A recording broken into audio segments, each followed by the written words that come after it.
এই চ্যানেলে সম্প্রচারিত সকল খবরই সচেতনতামূলক এবং শিক্ষণীয়, কোনো কিছুই প্রভাবিত নয়। নমস্কার, ভিশন প্লাস নিউজে আপনাদের সকলকে স্বাগত।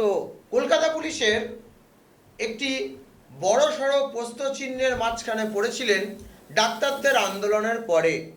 সিদ্ধারা নিয়ে ডাক্তাররা কলকাতা পুলিশের প্রাক্তন পুলিশ কমিশনার বিনীত গোয়েলের স্যারের কাছে গেছিলেন এবং তাদের যে কৃত্রিম সিদ্ধারা তুলে ধরেছিলেন, সেই বিনীত গোয়েলের সিদ্ধারা তুলে দেওয়াকে কেন্দ্র করে তারা স্লোগান তুলেছিলেন বিনীত গোয়েলের পদত্যাগের।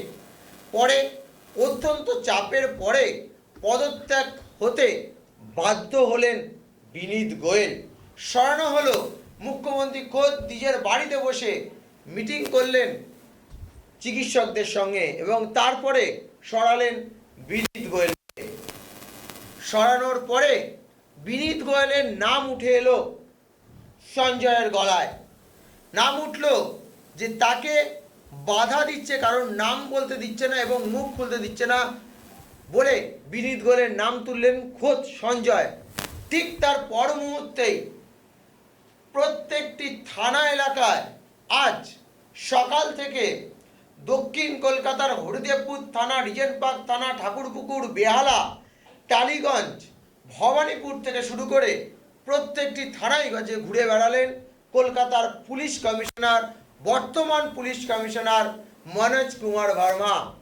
তিনি কিন্তু কলকাতা পুলিশের যে প্রশাসন এবং কলকাতা পুলিশের প্রোটেকশন নিয়ে কলকাতার সমস্ত থানায় ঘুরে বেরিয়েছে এবং এই মনোজ কুমার ভার্মাজি দায়িত্ব নেওয়ার পর প্রথম তিনি কিন্তু টালা থানায় যান, কারণ টালা থানার ওসিকে সে সময় আরজিকর কাণ্ডের তছরূপ জন্য গ্রেফতার করা হয়েছিলেন। মনোজ কুমার ভার্মার এই থানা প্রদর্শনীর ওপরে কলকাতা পুলিশের সমস্ত অফিসারের উপরে কি রকমের চাপ আসছে এবং কোন ধরনের নিরাপত্তার দিকে কলকাতা পুলিশ সবচেয়ে বেশি নজর দেবে, সেই দিকে থাকবে কিন্তু নজর।